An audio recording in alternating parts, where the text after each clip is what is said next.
તરફ Ahmedabad Vadodara express way પર રસ્તા ખરાબ હોવાનો મામલો સામે આવ્યો છે। સમાચાર અમદાવાદથી મળી રહ્યા છે। અમદાવાદ વડોદરા એક્સપ્રેસ વે ખરાબ હોવાનો મામલો સામે આવ્યો છે।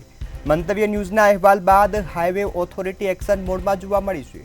ધુમાડા ચોકડીથી અમદાવાદ તરફ જતા રસ્તાનું રિપેરિંગ શરૂ કરવામાં આવ્યું છે।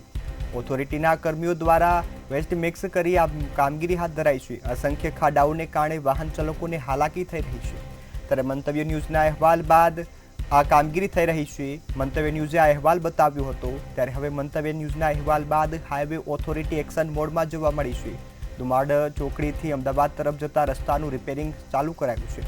ત્યારે ઓથોરિટીના કર્મીઓ દ્વારા વેસ્ટ મિક્સ કરવાની જે કામગીરી કરાઈ છે અને તમામ જે ખાડાઓ છે તેને પૂરવા માટે કામગીરી હાથ ધરાઈ છે। આ ખાડાઓને કારણે અનેક લોકોને હાલાકી પડી રહી હતી।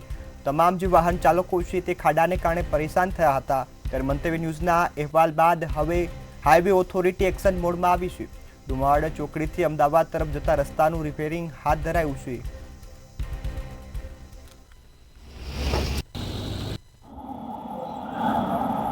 ચોમાસાની વિધિવત શરૂઆતમાં જે પ્રકારે રાષ્ટ્રીય ધોરીમાર્ગ પર ખાડા પડી રહ્યાનો જે અહેવાલ મંતવ્ય ન્યૂઝે બતાવ્યો હતો તેની ઇમ્પેક્ટ જરૂરથી પડી છે એમ કહી શકાય। આ અહેવાલ પ્રસારિત થયા બાદ એક્સપ્રેસ હાઈવેની જે ઓથોરિટી છે એ ઓથોરિટી દ્વારા આ રોડ ઉપર જે ખાડાઓ પડ્યા હતા એને ત્વરિત પૂરવાની કામગીરી શરૂ કરી દેવામાં આવી છે।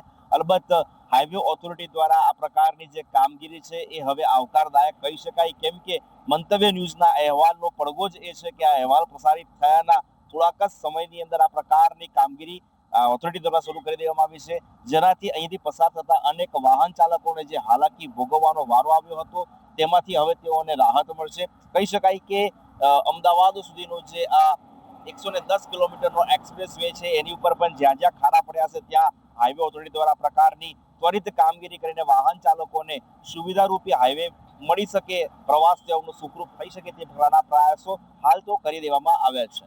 કેમેરા પર્સન મિલિંદ મેલે સાથે તુષાર પટેલ, મંતવ્ય ન્યૂઝ, વડોદરા।